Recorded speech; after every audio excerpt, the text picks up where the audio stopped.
All right. What is up, YouTube? What is up, fellow fantasy people? And of course, what is up, the Catch fam? All right, you already know what time it is, man. It is time for Waiver Wire Mania here in week 5. I mean, week 4 is not over. Don't get me wrong. We've got Monday night, but we are heading into week 5, and we need to prepare for that. So let's do it. There's some pretty big running backs this week, I think. So we'll start off with running backs. I think it's a good place to start. But nonetheless, man, I hope you guys enjoyed today's video. If you do, please go and smash that like button, man. Give us a little boost in that good old YouTube algorithm. And if you guys are new here to the Catch, we are on the road to 300 subscribers. Go and hit that sub button, baby, and become part of the Catch fam today. All right, let's start off with running backs. Okay, so this is in mine and Steven's 12-man league. So a couple guys that I've got here in my notes who aren't available in our league. Listen, man, I was hitting on him, right, over the weekend before Sunday, but Kenneth Gainwell is available in like 24% of leagues right now, around that number. Steven actually owns him in our league, but he had a pretty good performance against Kansas City. In terms of receiving yards, he had like 8 targets. If I'm not, 8 targets, caught 6 of them. So in terms of PPR, Kenneth Gainwell is probably worth looking at. He's looking like he's going to develop into a pretty good potential flex player. So if he is available in your league, that is a player that you do want to consider at this point in time on the waiver wire. J.D. Mckissick is barely available, but he is another player that you might want to consider as well, maybe in like 8 and 10-man leagues, depending on matchups and things like that. He does look relatively attractive as a fantasy prospect right now. So J.D. Mckissick, Kenneth Gainwell, 2 other guys to look into. But Latavius Murray, man, with Tyson Williams being a healthy scratch, he really showed up versus Denver, right? 59 rushing yards, a rushing touchdown. I mean, he had a rushing touchdown in week 1 and in week 2. Down day versus Detroit, but that game script was absolutely abysmal, right? So if you're hurting at running back, Latavius Murray might be the Ravens guy to go with at the moment. He should be available in most leagues as well. So I kind of like him right now.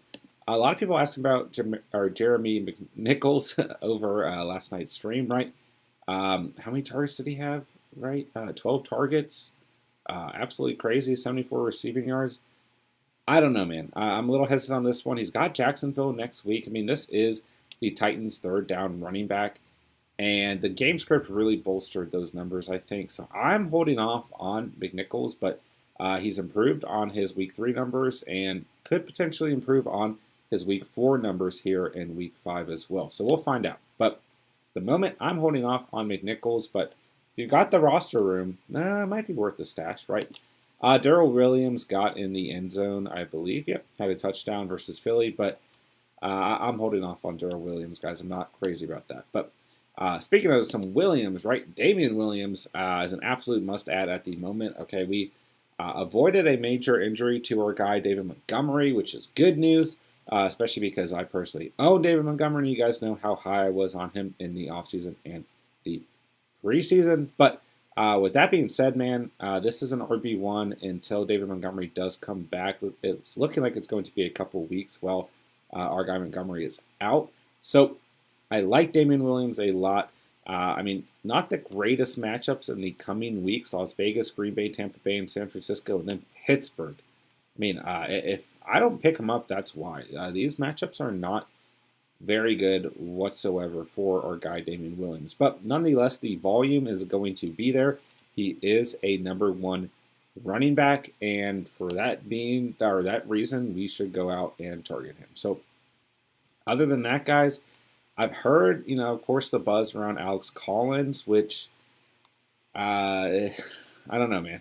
I don't know about this one, right? I mean, Carson saw a lot less carries. It's just a weird situation, right? I mean, Carson wasn't even injured.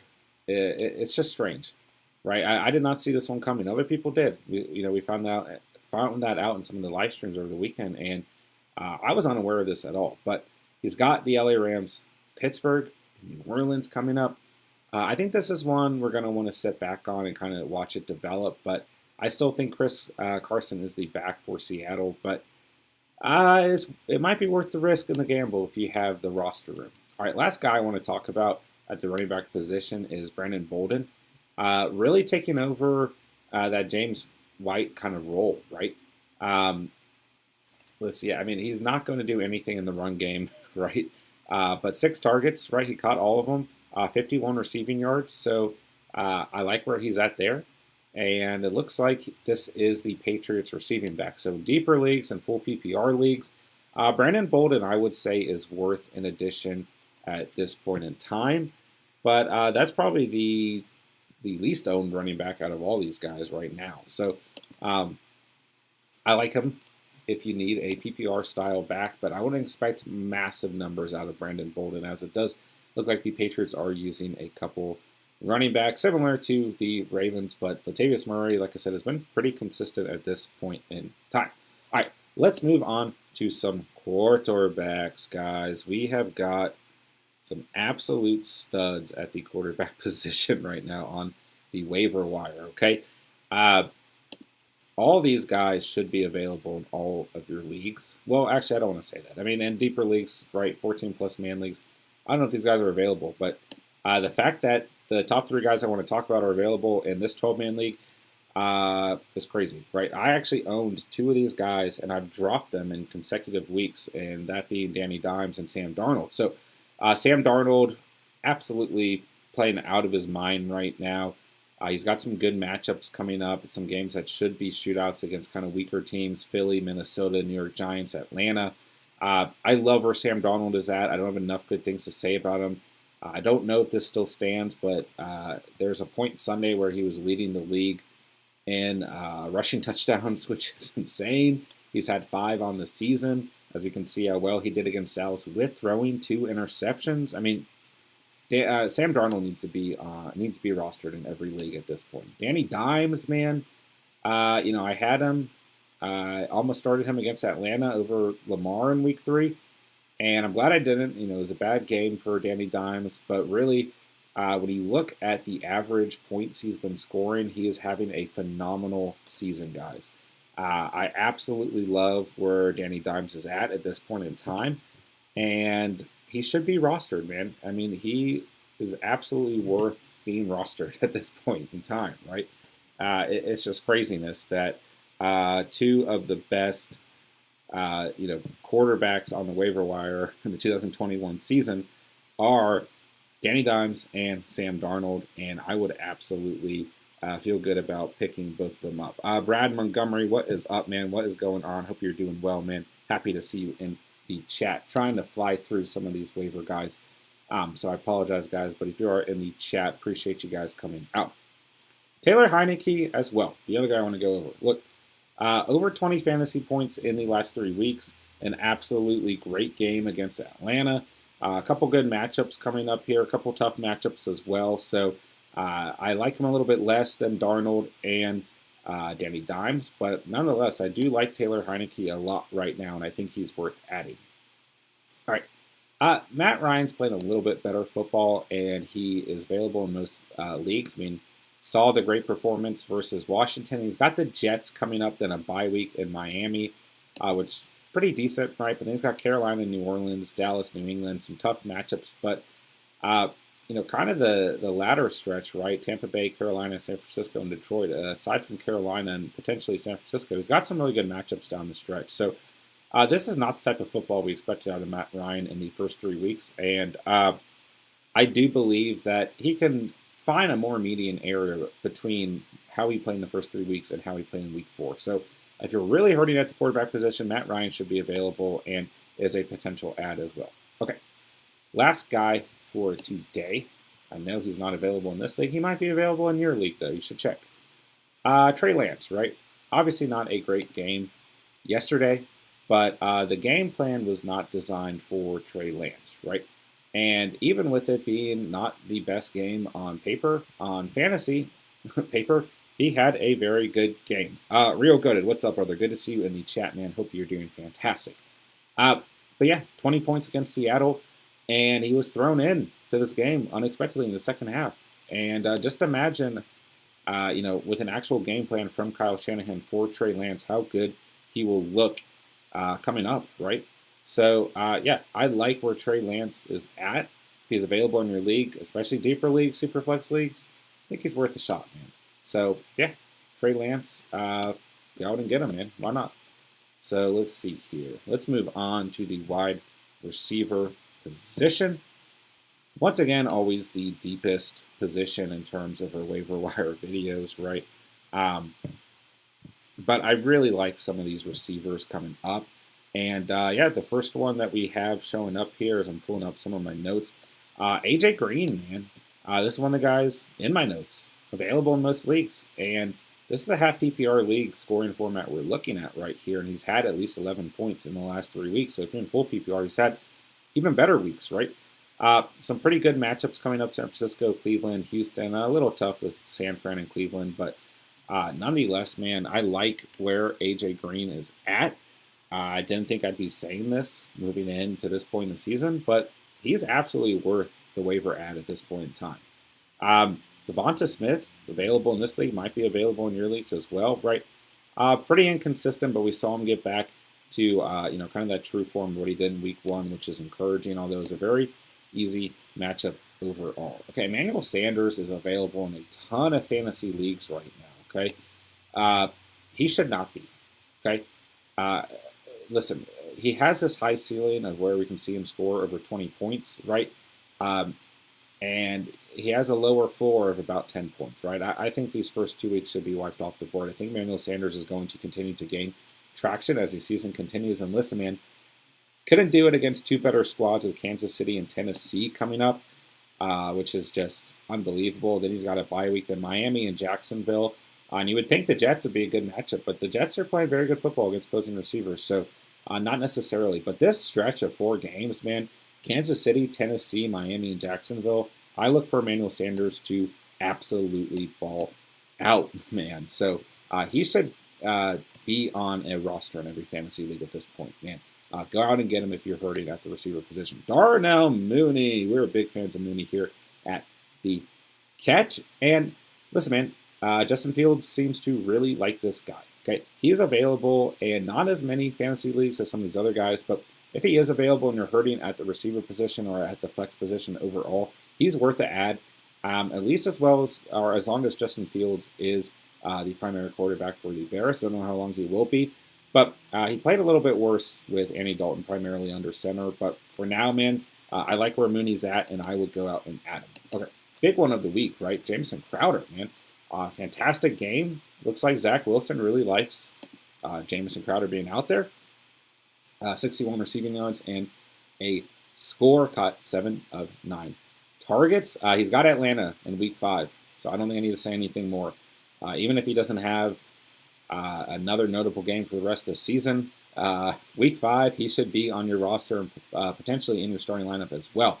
After the bye week, he's got New England, Cincinnati, Indianapolis, Buffalo, Miami, Houston. It's not the best stretch ever, but kind of this latter stretch, right, during fantasy playoffs, he's got Miami and Jacksonville, so I do think he is worth rostering overall. I like Jameson Crowder quite a bit, and yeah, I like him as kind of the top waiver addition on the week at the position, man.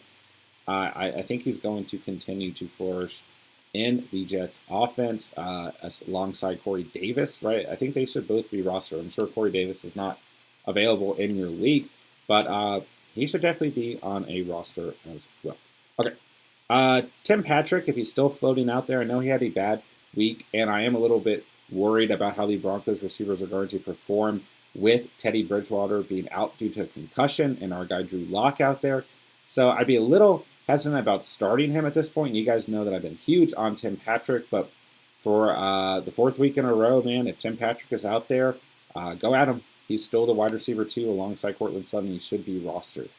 Okay, let's look at some Lions receivers. Khalif Raymond had a very good game, 2 touchdowns versus Chicago. And then let's see, Quentin Cephas as well. Also played quite well, 83 receiving yards. He's been a little bit more consistent. I think if you're really hurting at the receiver position, you can pick up one of these guys. I've owned Cephas in both of my primary leagues at a point, but I've ended up dropping him. I just don't know how consistent a play we're going to get out of these guys.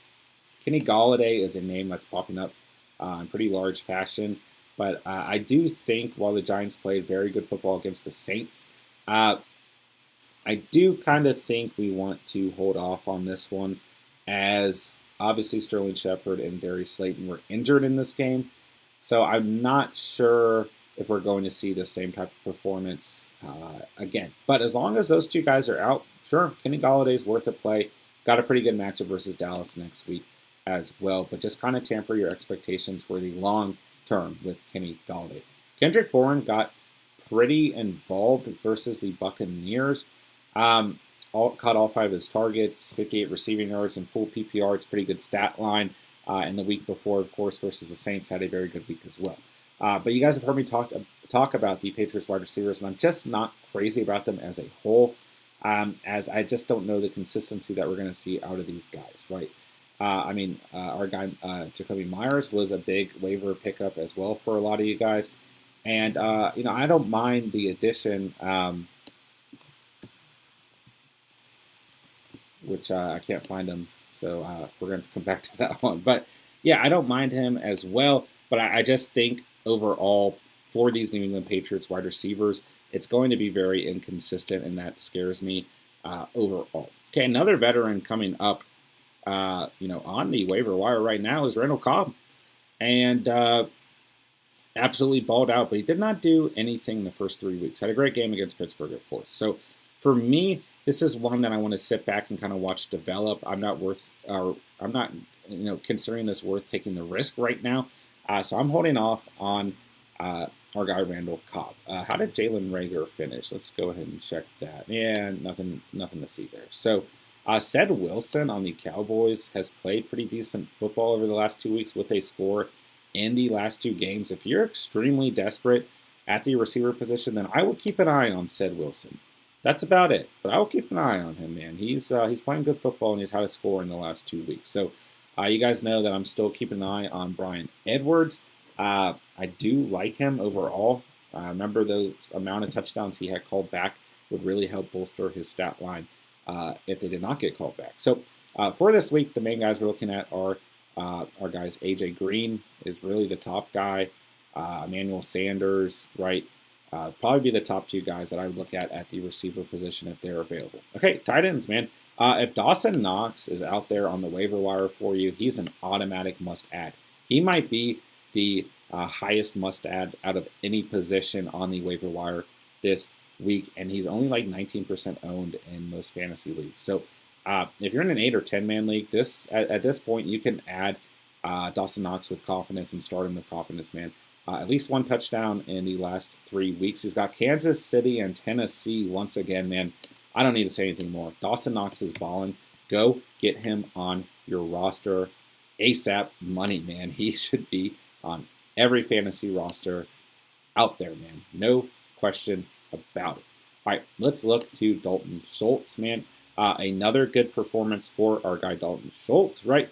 Good performance in week 1 in full PPR. Down week in week 2, but now we've seen 2 consistent weeks where he scored at least 1 touchdown. He's got the Giants coming up next in a tough matchup versus New England, but nonetheless, man, Dak Prescott, has shown pretty high confidence in Dalton Schultz, and I like where he's at quite a bit. And this is a guy who I've owned this season, and I've dropped him, and I'm starting to regret that. So I would go out and pick him up if he's available and you're hurting at the tight end position. Okay, Max Williams, we've seen a little bit of consistency at, and I don't mind this addition at this point if you're really hurting at the tight end position. He's got some pretty good matchups and some pretty tough matchups as well. But the way that this offense is playing, we want all of the pieces of this offense rostered in fantasy. And, you guys remember, I almost picked him up and started him versus Jacksonville after he kind of showed up pretty big in week 2. And he showed up again here in week 3. I'm glad I didn't pick him up and start him in week 3 versus Jacksonville. But In week 4, he had a very good game versus a very good Rams defense. So I do think this is a player that we can add if we're really hurting, especially in deeper leagues. I would like to see a larger sample size, but I don't know how much longer we're going to be able to hold off on Max Williams. Okay, our guy CJ Usma, right? We talked about this during the Thursday night stream. This is another one that I want a larger sample size on. Basically nothing in the first 3 weeks, but a giant game versus Jacksonville and a lot of trust shown from Joe Burrow. I like Usma, but once again, I want to see a larger sample size, although he went absolutely crazy versus Jacksonville. Tyler Conklin is another guy that a lot of people are talking about. This is another guy, once again, that was a hot waiver wire addition last week. And I told you guys, let's get a larger sample size because I don't know that we're going to see that type of performance that he had against Seattle again. And yeah, he did not. So once again, I'm still holding off, but he gets Detroit up next, which is a good matchup, and then a tough matchup versus Carolina. So I'm still holding off, but he's more than likely available in your league. Another good game out of Zach Ertz, guys. Full PPR, a little bit better than this. This is a half PPR scoring format we're looking at right here. And yeah, another good performance. Looks like Jalen Hurts wants to get Zach Ertz involved. Caught 4 of 7 targets. Oh, this was the week before. I apologize. But yeah, he had a great game versus Kansas City in terms of PPR. So he is someone to keep on your radar and someone who's probably available in your league as well. Juwan Johnson, another good game, right? But this is a very inconsistent play at the tight end position. So I'm still holding off here, but he did have a score. But once again, you wipe off these scores that he's had through the first 4 weeks, and he's almost non-existent, essentially completely non-existent at the tight end position. Mo Alley Cox had a touchdown. Blake Jarwin had a touchdown, but I'm still holding off there. Pat Freiermuth did not impress us in week 4. So other than that, man, I really don't have anyone. Maybe Cameron Brate actually is probably a good player to bring up. He got a good amount of targets with Gronk being out, but he didn't really do a whole lot with them. I've heard a lot of buzz around Cameron Brate, and I'm not crazy about that addition, but maybe someone to monitor overall. All right, let's just go through the offenses. I'm going to hold off on defenses and let Steven handle that. Probably tonight or tomorrow we'll get that video out for you guys, but definitely going to be some good defensive streams coming up this week as well.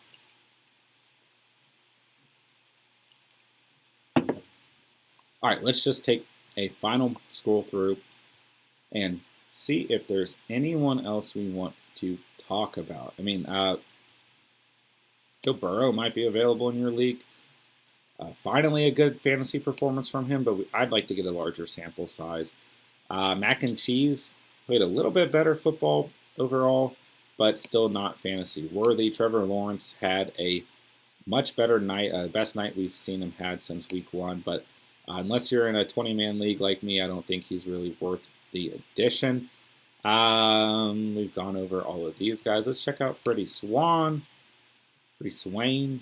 Yeah, pretty good game, pretty good stat line, but not a lot of consistency there. And not the Seahawks receiver that I would like to own personally.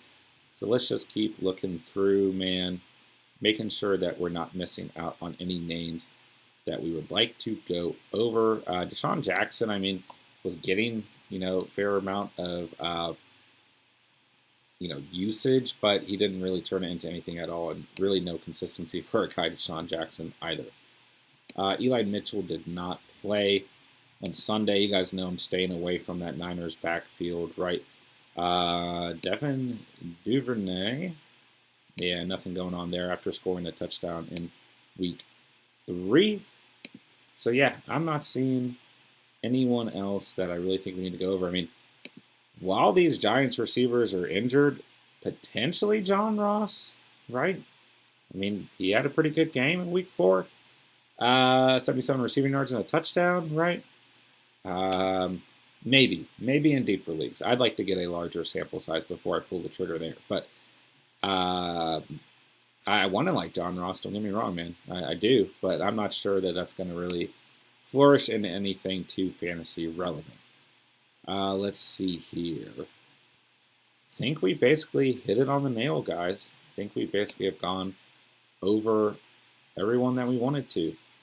I mean, some good running back additions this week, guys. I mean, that's the big thing, because we don't always get that. And when we have these weeks where we have a potential, RB1 begin to pop up, right, we need to pay attention to it. So, Latavius Murray looking like right now the RB1 on he's playing consistent is the big thing for the Baltimore Ravens, right? Outside of week 3, which is an awful game script. But, even Tyson Williams only had like 2 points as well. So, but right now, it looks like Latavius Murray might be the guy to own. You're not going to get a ton of points as they're still looking to split like 3 running backs and Lamar Jackson, right? But right now, if you're going to own one of the guys, looks like Latavius Murray is the guy. Damian Williams also looks like he's flourishing into an RB1, while our guy David Montgomery is down. So I like both of those guys. They should probably be your top waiver priorities right now. AJ Green looks like someone who needs to be on a fantasy roster, as does Jameson Crowder. So those are probably my 2 top guys at the receiver position. At quarterback, it's pretty easy. Sam Darnold, Daniel Jones, and then I would basically put the Heineke in there too. Taylor Heineke, why not? I really like those guys that I tied in, man. Dalton Schultz, Max Williams, and then honestly Zach Ertz are probably my top guys for the week. So lots of good talent to add moving into week 5. We've still got the Monday Night Football game coming up, which could have some implications. So we will more than likely get a Monday night reaction video out tomorrow morning. But keep an eye out for our must-start videos throughout the week. And, of course, our live streams all throughout the week as well. As always, I appreciate all of the Catch fam. You guys are amazing. This community continues to grow day by day. We are on the road to 300 subscribers. So if you guys did tune in for today's episode and you are new here, or if you watch this retrospectively and you are new here, go ahead and hit that sub button, baby. Become part of the Catch fam today, and go ahead and smash that like button to help support the channel. And let me know in the comments down below, who is your top waiver priority this week, and which one of these guys that we went over today are you targeting most heavily? I'm very interested to know. So as always, man, I thank you guys so much for watching and or listening. Thank you for joining our Waiver Wire Mania Monday episode. And as always, man, remember, you saw it here on the Catch, and peace.